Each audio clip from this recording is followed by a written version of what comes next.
Hello, my name is Sensei Ninja Pig. Today, I have a treat for you.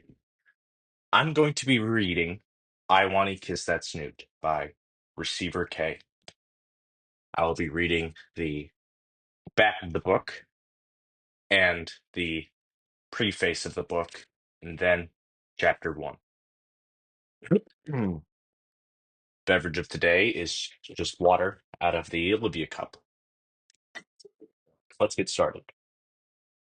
Anon Y. Mouse, the perpetual loner, finds himself out of his depth after fleeing his home of rock bottom. Now enrolled at Volcadera Bluffs, St. Hammond High, he wants nothing more to fuck than to exist as a fly on the wall for his senior year. But this cruel twist of fate gives him a good turn in the shape of a moody baryonics artist, Olivia Halford. And when he gets a taste of friendship, his new goal is a deceptively simple one: be better. A preface. Here is finally Here it finally is. An honest to God physical copy of I Want to Kiss That Snoot. If you told me a year ago that I would be even slightly related to this community, I would have never believed it. That is a common story, isn't it? You pick up a parody game of some absolute stinker, and oh, it rolls before its target. Isn't that weird? Think of it, think it will devolve quickly into a shitposty nonsense, but it always leaves its mark. The story of a loner who finds love, with many able to see themselves in Anon, then in Inca with Wani. At that point, I considered that anthro-dino aspect peripheral. Its characters and how they realistically tackle struggles we all face that draws us in, the crushing depths of E1 that show you just how beautiful E4 can be. This fic came about because of Wani. After all, it follows the James story. I'll admit it, I was disillusioned with the loose threads left behind in the turbulent development. It was a beautiful story, but with less deep MC than Snoot Game, characters left in the cold. At first I thought I would create a rewrite mod that would resolve these issues, but I am no modder, and I didn't think it was worth the effort. But a fanfic? That I could do. Anon and Inko's place seems the most obvious route. I'm not alone in finding him more relatable than our cue ball and blue after all. The first chapter dropped about a week after the game launched and accidentally took the title from Signalist Acolyte and the co-writer Schmooger. Sorry again. And the rest is history. It wasn't phenomenally transformative right out the gate, I'll admit, but the story wasn't about Anon warping reality around him as he crossed the multiversal barrier. It was about Anon at St. Hammond's, things changing as he interacted, not just by virtue of his existence, and in that I can say I am proud of what I've written. Anon is a palpable character. People see themselves in him in every written version of it, has earmarks of the writer and how he acts and what he does. It allows freedom, even the confines of a character with defined interests and motivations. I am beyond humbled and gratified at all the same time that so many can came to read and love this story. In fact, it's the whole reason you're reading this at all right now. This work is dedicated to the whole community and the brave Mujahideen fighters of Afghanistan, though I do have a list of particular contributors. Firstly, I'll give a thanks to my sister, my best friend, and mother for their support in my writing. And also not being super weird about me writing successful, scaly fanfic. Then, I give thanks to those readers and commenters who I can remember off the top of my head. And McGuinness comes to mind, one of the first commenters to engage deeply with me in the comments. It made me reflect more on what's to come and give the idea for Anon and Olivia date venue. Farian, too, massively influenced how I would come to tackle Ben and Mia. But more than that, he has become a good friend of the community. I'll spare him the glazing and advertisement beyond that, but I need to be said, alongside those two, Big Good Boy 875, Crentio Uh, Crentino of Destiny 44, Skullboy, and Nova Quartz 96 are all names that I saw nearly, if not every chapter. If I hadn't listened to your name, just know that every ounce of interaction during the writing of the story pushed me forward, even when no one asked it of me. It's owed all of you. Of the writer On the writer slash creator side of things, there are many prominent names like Laios and Acrobergdebaba showed interest early on, catalyzing my favorite pace. I met Jake Parade, author of Punch Drunk Gator, and streamer Huminoto during a creator spotlight. I also got to meet Father Votes, someone anyone within Humano's server will recognize. Then, of course, I cannot neglect to mention Arlok, writer of Inko Noted. Seriously, even if I wanted to ignore the guy, he went ahead and wrote the inverse of this big Tory game and made the two canonical to one another. I'm excited to see that. Brilliant writer, all around cool guy, no doubt. When I actually decided to rejoin Snoot Club, I was indicted by yet more praise and met Falling Sun, author of But I don't know how to fucking say that. A Gator Too Far. Meister Chi, author of Ashes of Gaia, Swamp Father. Just look him up. Dude has an insane number of works under his belt. Just knowing such an amazing writer's on my back, an endless well to draw from. And all right. I know he can't get his if he can get his hands on this, I want to see it. Odd One Guy is a real one. His passion for Snoot works in general has probably encouraged many other writers aside from me, even if he's a little late to the party, stout in the storyboards. Lastly, a massive thanks to Cryonost, Schubert Duber, and Arlach for lending their eyes for proofreading. If any errors remain, let it be proof that anyone can write and publish anything. And of course, credit for the cover art goes to Half Coco at Half 1883417 on X with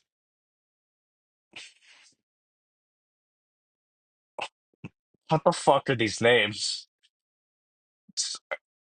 K3V1N Jorg, responsible for matching Tory Game spine art and Arlach for the back of the cover line art. If I missed anyone, and I absolutely did, just know that the slightest of interaction has affected me. Kudos' comments and DMs, server messages, they mean all the world to me each time I receive one. Nothing can express my thanks more than this whole work given to the student community, and bound for those who wanted to be able to hold it in their hands and display it. Thank you truly. And if you ever thought of creating anything, take this as your call to do it. I believe everyone has a story that can only be made by them. You have nothing left, nothing to lose trying. Chapter 1. Slightly Artistic. The slow process to awaken this morning. Mental fog clings to me, wrapping my gray matter in a weighted blanket. A blanket that is minus the fucking warmth. Isn't the West Coast supposed to be temperate the whole year round? Instead, I find myself in a fetal position on the barely constitutes as a mattress, covered in every item of clothing and the very few thin blankets I brought with me from rock bottom. Slowly clawing at the side table for my refuge, I grasped my phone, fumbling it about 8 times before swiping it and checking the time. Great, 2 minutes before my alarm. The haze begins to creep back in. I'm already up at this point. May as well get started. Time hangs in a free fall of seconds, feeling like minutes before the digital klaxon sounds. My entire body propels itself into a twisting death roll, flinging not only myself, but every item fuck, covering me to the floor. The sickening thud of flesh on floor booms throughout the apartment below me. Some yappy little shit of a dog howling incessantly at the rude awakening. Me too, bud. Dragging myself to my feet, I fall into what will most likely be my routine for the rest of the school year.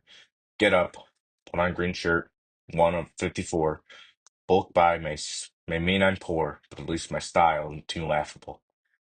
Get breakfast in the form of a cheap, almost expired bag of Little Dino powdered donuts procured from the nearest gas station's dollar rack.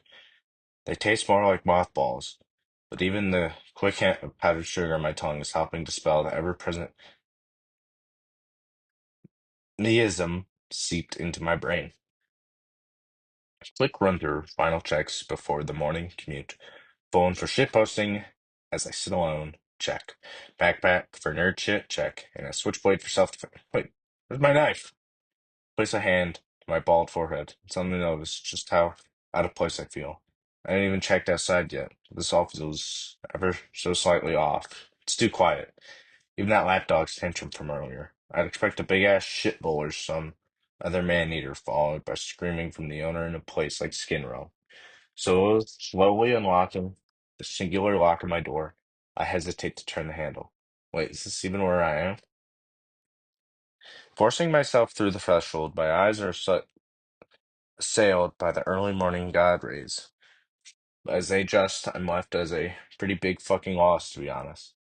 Peering over the balcony and surveying my surroundings with wide eyes, I realize I'm not Skin Row. Instead of crackhead-ridden streets rife with trash and graffiti, I'm met with clearly trimmed lawns sprawling from my apartment complex to the surrounding suburbs. Kids, middle schoolers maybe, walking jovially in small groups here and there. Elderly Sarans power walking their way to diners, enjoying responsibility-free retirement. Blindly locking the door behind me, I began my walk, still amazed over the unexpected locale. All right, come on, Anon. Retrace your steps. How did I get here?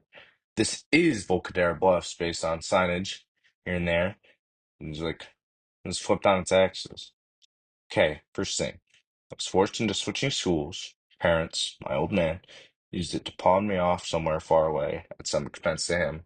Called a sacrifice for his only progeny. Yeah, right. I would have headed for the number one flyover destination of rock bottom to California.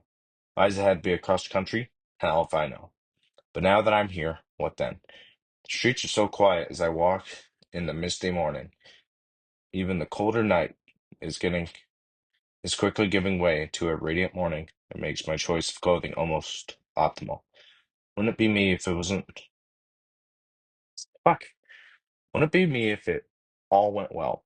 Going well. Going where actually? My feet carry me onward. And even as I struggle to piece together my immediate past and planned future, there's an internal, instinctual part of me already knows. Heading towards the monorail. Huh, that's neat. Nothing like that in rock bottom. Barely functioning bus routes and maybe a loose fleet of cabs. I'm sorry if I'm losing track. My neck hurts. I took some Tylenol. I'm getting stares here and there. From passing Saurians, was polite enough to wave, forcing me to awkwardly reciprocate. The dinos here seem a lot more exotic than I expected, though. Damn, maybe I was in the bubble back home. I didn't know saurians could be so varied.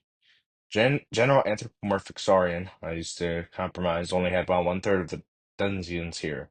A lot more massive in stature or had some defining trait or appendage that made it clear they weren't just a bunch of human dressed as lizards. Kind of like those weirdos on that one Canadian game dev forum.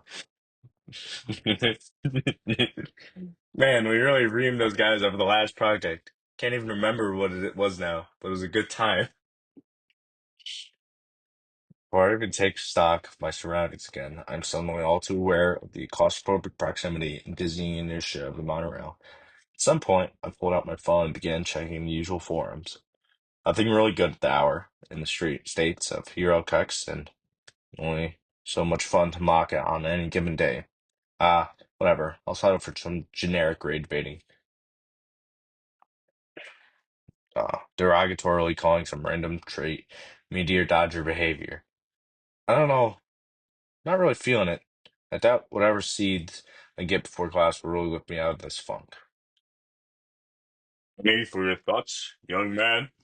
A deep voice rattles through my body. Looking up, I see a towering white whale, holy grail, with a fine mustache spread across his inquisitive pucker. I just, come on, Anna. Honestly, sir, I don't know where I'm going. The whale's brow turns up in a look of sympathy. Well, sometimes it certainly seems that way. Why, I remember when I was your age, the whole world, my oyster, and an infinite span of possibilities lay before me. Closes his eyes and shakes his head. But certainly, you aren't giving yourself enough credit, my boy. No, I mean, like, I don't know where I'm heading right now at this moment. A twinge of embarrassment forces me to follow up. Like, I'm going to school and all, but something's been off all morning. It's my first day. I just want to get off to Volcano High. His brow furrows, only deepening as I continue. though his worry from my mental state seems to again. Volcano High? No, it does not. Aside from school jurisdictions, I'm afraid they're quite full up this year. Oh shit. Yeah, it could have been a fog away, I guess. Seems I remember that almost completely dashed away any hopes of escape before, or would you perhaps perchance be a nun? Well, yes, sir. And on mouse. I correct. I correct while correcting. I correct without correcting. Takes my hand, and it's proven once again that this is not human territory as he liquefies my phalanges in one sturdy shake. Good to meet you. I'm your school's district superintendent, Mr. Ferris. I did seem to remember a unique transfer to the school this year. Post-radical world, and yet he won't just say human. I subsequently scrunched my hand to reposition the bone's attendance. It's actually starting to come back. I guess I'm enrolled at St. Hammond's? Was it? Not really much of a Catholic. Even over the din of the metro, Miss Ferris catch my mumbled comments and laughs. Well, that's certainly no requirement. Not for a school of the arts. Though I can see why you'd make that mistake.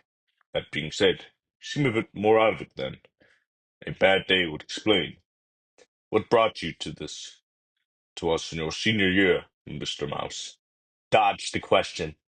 Oh, a number of things, but I'm more interested in the name of the school, Mr. Superintendent Ferris. Sir, steamed hams.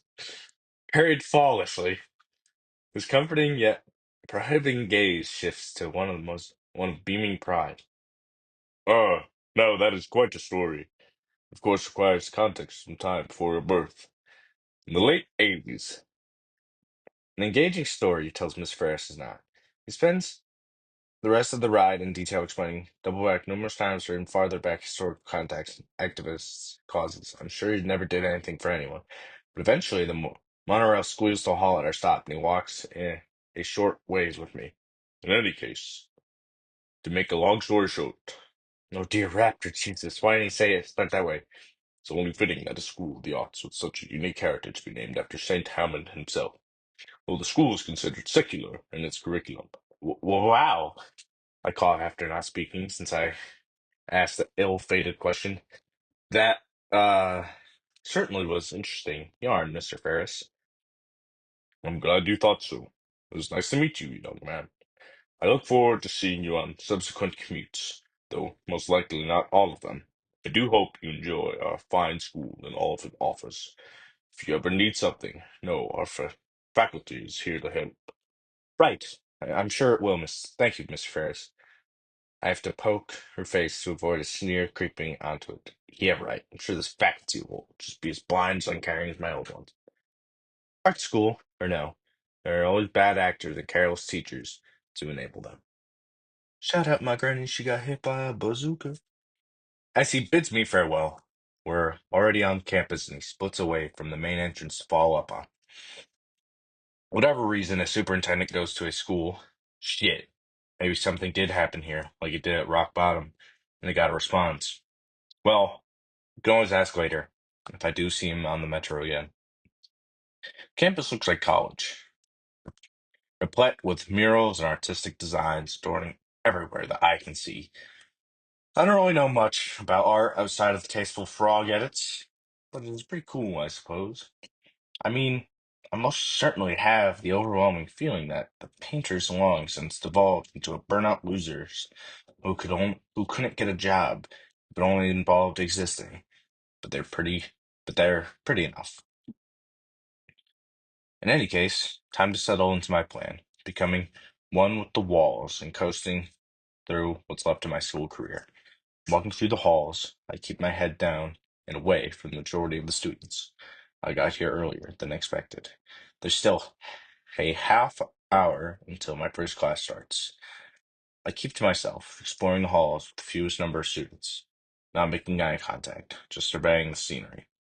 Numerous halls have open roof designs. I guess you can do that in a place like California, but I still wonder how they prevent halls from getting doused even when it sprinkles. Vines sprout and hang freely from almost every wall. Think, their decoration. Did I did until I saw a Brachiosaurus bowl over another student yelling about how she missed breakfast before chomping down. Somehow I doubt I'll be so lucky as to get a free meal here. In fact, the more I see, the more I'm amazed this place was an option. No way my old man paid top dollar. I'm definitely expecting to subsit at bare minimum in the way of housing and monthly allowance. But I guess there's a testament to the comedy principles that keep this place afloat. I stopped my aimless wandering, eyes fixated on a nearby corkboard. I furrow my brows, my eyes run over the text over and over again. A chess club meeting September 8th after school. I shake my head. Guess that's why it felt so off. Everything here has felt off. I don't think I've been in a good place since school last year. This entire morning, no, maybe all summer, I've been in a delusional haze. It's all fleeting memories now. Monochromatic feathers and a myriad of half memories. A year joined halfway through. Horrifically ridiculing exhibition of darkest secret. Wait, no, that happened. Just the one time, though. I rubbed my eyes hard enough to leave black swirls lingering after I removed my hands. I had my power level revealed just before summer last year. I spent the rest of the school year and all of summer in a haze, begging my parents to just fucking help for once. They only had one solution in their mind. Guess they didn't need to spare any expense. It really was the last one they'd make for me. Whatever fantasy my mind had occupied itself with was gone. I feel like I should cry, but really, I just feel empty. Maybe this is a good thing. There's got to be people here a million times weirder than me, not in constant danger of getting shanked or robbed on my morning commute, like I first thought. Besides, who'd take enough interest in some bald skinny to run my planned hermitage? A small, forlorn smile graced my lips. I feel like whatever the delusion I made up was happy. Ideologically, so this isn't so bad. At least I'm not some loser talking to imaginary people in my head. I just can't talk to normal people in real life. It's an upgrade, kinda. You really shouldn't be moving those, someone says behind me. Snapping from my ruminations, I see that I'm absently taking the chess poster, tearing it cleanly from the pushpin. Yeah, sorry. Quickly put it back in place after a brief fumble before turning around. A blue-skinned, brown-haired pterosaur boy with sharp clothes and a disarming demeanor holds his hand out to me.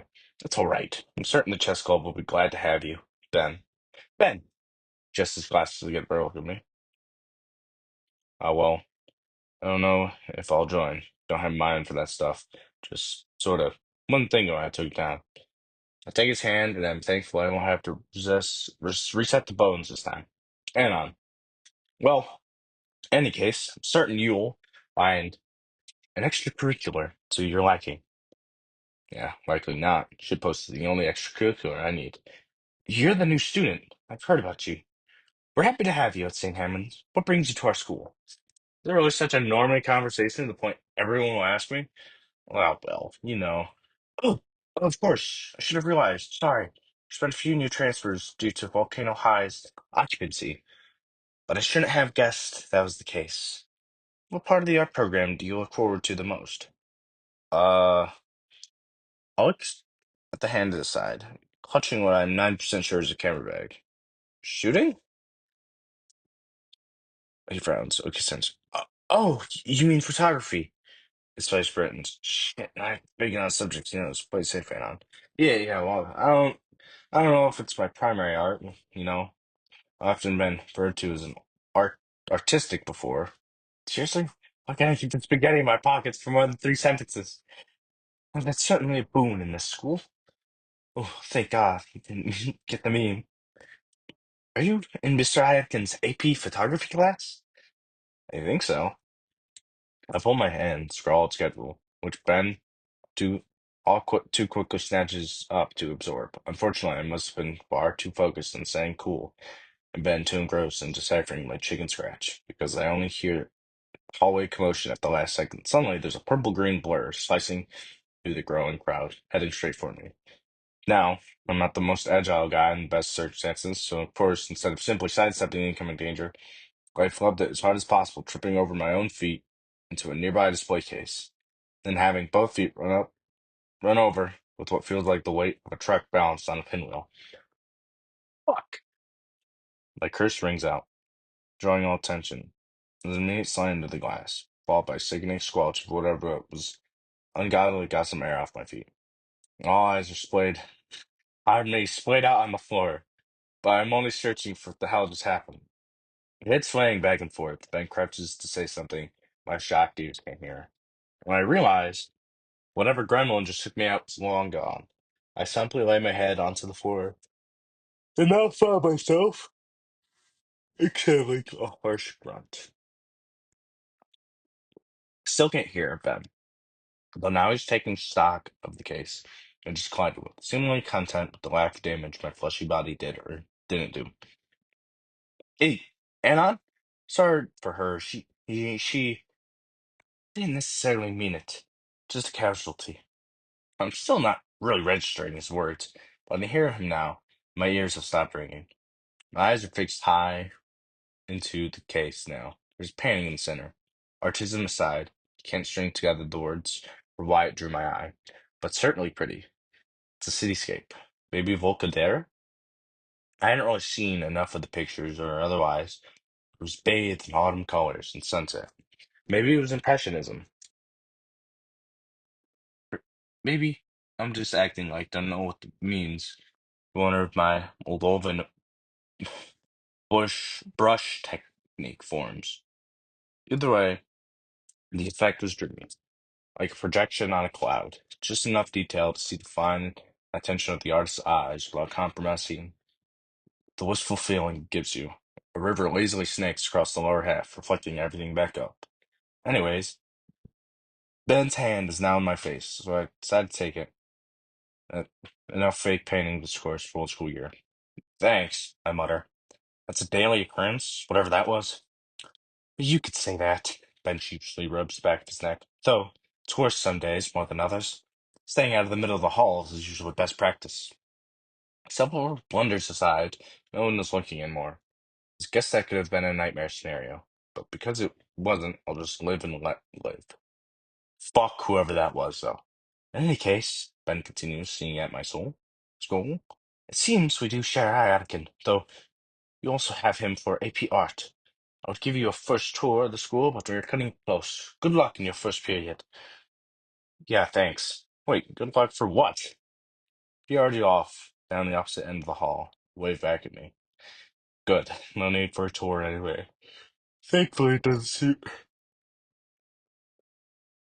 Thankfully, it doesn't seem unsocial enough for a welcoming committee. Well, since it's almost time for first period, I begin making my way to the gymnasium. Shit, the shut-in shit poster is not very physically fit. Once changing, one changing montage later, whole class stands at the ready as the missing link walks in. Seriously, I'm about ready to bust out laughing. The senior prank isn't supposed to be until the end of the year. Attention! Yes! The apish figure screams before blowing his whistle with max lung capacity. He's covered in a thick layer of hair across most of his body. As much as he calls into question his humanity, it certainly almost rules him out as a saurian. Everyone else gets with the program, snapping to attention. Most even falling into a parade rest, I think it's called. Pose with hands folded behind the back, fumbled to mimic the rest at his attention to turn me. And here I see they have delivered to me the saddest excuse of soldiers this side of the Pacific Ocean. This is the side of the whole country. Harsh. He marches back and forth, baseball cap tucked tightly over his head, obscuring his eyes and framing his simian features. Rest assured that this class will be. Fuck. Rest assured that in this class you will be molded into a fine stock of cadets. Those of you that survive, that is. Is that serious? No, some hard ass act, right?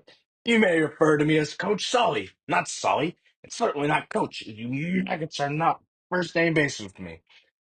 You got it, coach. The loudmouth pink Cephalosaurus next rebels with a huge grin. Drop and give me 20. Pain. Yes, sir, Coach Sully.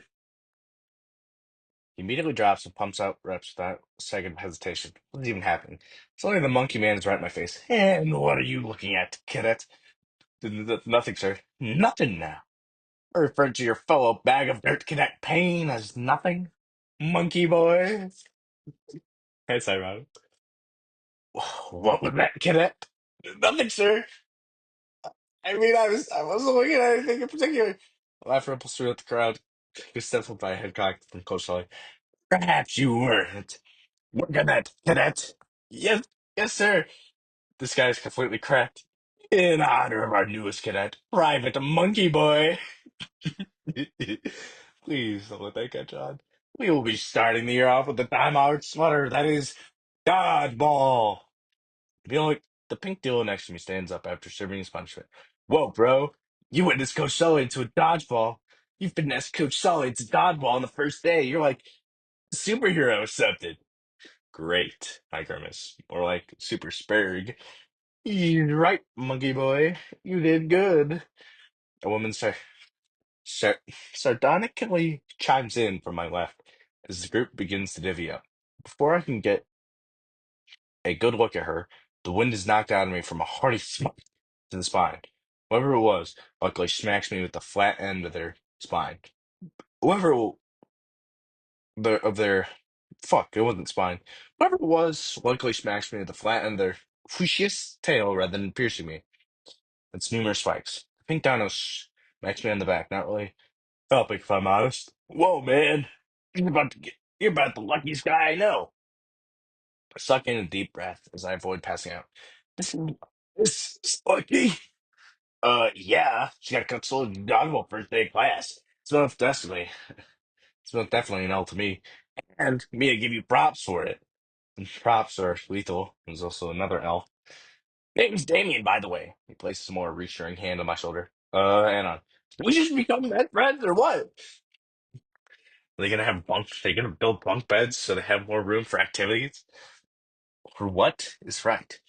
Maybe his goofy grin or thoughtless eyes that bore into you. I don't think I'd really get along with that well with this guy. Yo, we gotta make sure we're on the same team. Now, that isn't a bad idea. Fuck it. He can call it if he wants, but I got a feeling I can use him as a sturdy shield against the incoming hail of rubber. Sure, I shrug, causing his frills to flap excitedly as he is. Is he? Is he pogging? No time to dwell. Time to dwell on that as it drags me to one side of the gym, moving off any protest from the team captain. Before I can even ask Damien what to expect, the whistle blows and all hell lets loose. I hit the deck as a volley of dodgeball smacking into the scales as the instant drowns out all other sounds. It's horrific. My ears begin to ring from adrenaline again. Crawling across the battlefield, I see but can't hear my teammates lie wailing. Oh God, that's a lot of blood. Is that guy clutching his? Suddenly, I'm dragged to my feet by the nape of my gym shirt. Stamian, stupid grim, as he attempts to say something, effortlessly dodging and maneuvering me to avoid the rubber hail. I smack the side of my head, get ringing to the side. What? I said, that's not you dodge, man. This is. He swings me to the other side, dragging my feet to narrowly avoid the ball, poised to ruin any plans apparently. Not like that's likely, but I mean, good on him. Now you try, Anon. He drops me, causing me to stumble forward, a red rubber ball of death shaving a bit off the top. Suddenly, I'm in a Toho game. Suddenly, I'm in a Toho game, as it seems like everyone on the other team is targeting me. I don't have a chance to think, much less to imagine catching one to try and return fire. Damien, meanwhile, is effortlessly shining back and forth, even catching a ball one-handed, and outing an opponent with it right after. Both sides begin to thin considerably, with only the heavy hitters and a couple grunts like me spreading fire concentration. Come on, Anon. Coach Sully chose this for more than just hazing. Did he? Of course he did. He can't just keep getting mogged by these meteor dodgers. Humans were really built for throwing shit. Still, my nerves reach for a nearby discarded ball. I boldly stand and reel it back as much strength as my neat physique can muster. Gasp. I aim, slowing time to a crawl. The peak of human perception achieved. No one targeting me actively. All balls aside from my own mid-flight. I, my sight focused upon some runt on the other team. Sorry, pal, but it's got to be done. Marth, my arm unfurls the projectile with a force unknown to me ever before, and Every feeling from today is clipped by sense that this is the turning point. No more loss after loss. Maybe I can be good, but I can also okay enough to get by. All hopes are immediately dashed as the Foucheux star in from earlier snatches the ball, crosses the team line. I don't even see a return fire.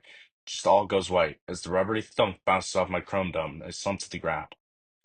Somehow, though, I am still not unconscious despite blow after blow this morning. From my spine, face down position, supine, face down position, I hear as everyone starts walking away. A lone pair of sneakers squeak up beside me. On your feet, private monkey boy! Jesus our Christ. Please, please let me be the last time I hear that name. I groan in response, but otherwise slowly puppeteer my limbs into action. I shakily push myself up and eventually force my eyes open. Spending double vision probably isn't a good sign. Oh, and the fact that Coach Solly sounds like he's at the end of a tunnel. You were good, son. Real good. Enough that I almost feel bad for calling you the worst. That bad, huh? Shakir rose my feet, legs buckling like a newborn deer. He hurled for quickly pulling something out of his back pocket and slamming it in my head. Ow. I grasped at it to find a brimmed cap. That's your hall pass, private. Report to the nurse office for a debrief. There's no way he just said that. There's some sort of power move test. No, sir? He shakes his head. That wasn't the question, son. I know when a soldier's looked beyond his means of recovery. I'll be there soon to collect your hall pass. Don't lose it, he says, with more gravity than he's told me to seek help with. He strides off to the men's locker room, leaving me to stumble my way blindly through the halls. I almost miss him. Maybe it's a hallucination, but I swear I see a pink frilled Saurian giving me a thumbs up as Coach Sully opens the locker door. Maybe it's divine luck. Maybe it's my caveman senses. But I do find the nurse's office, and it's a blur of interactions. She recognizes the cap on my head, set to work on the diagnosis of how badly I messed up, to the end there. I don't think she phrases it that way, but it's all the look she gives. Sure enough, Coach Sully is there not long after. Well done in the line of duty, soldier. Take leave for the rest of the day, and report back at 0800 hours tomorrow morning. Ugh. Hell of a first day, I grumble into my hands. Cold Sully lets out a hoarse peal of laughter. Well, you survived and avoided a concussion. Still, no need for shell shock to stay in the trenches. Tomorrow's another battle. Be proud, son. You tried to stand back up and damn near succeeded in shrugging it off. You should feel good. Feel good? About that? If it didn't hurt you, you would be trying. And if you don't try, you might as well be dead. Remember that, Private Mouse. He grabs the lone cap from the nearby counter to leave, accidentally revealing its brim inked with the name Marcus. I stay a few more minutes in the office, mulling over the advice. If I don't try, I try a million things a day, like putting up with people surviving, and I don't know. That that's what he means. But what does it mean? Try. Don't know. Maybe just some pro Meganon ramblings from someone more monkey than man, or maybe some weird army wisdom there. Either way, I think it is cemented that I do not want to enter the service after this year's over. If that's the diet army experience, except the real thing may turn me into paste. I wax back to collect my things from the locker room, now empty as the passing period begins. Coach Sully gives me a lone nod from his office, but no more words of wisdom. I return it after a second hesitation. It seems to be the right thing to do, I guess. God, what an exhausting day. I don't bother changing. The office is aware of my home predicament, simply okaying my early leave, so I head home before 10 a.m. My first day was a resounding failure in every sense of the word.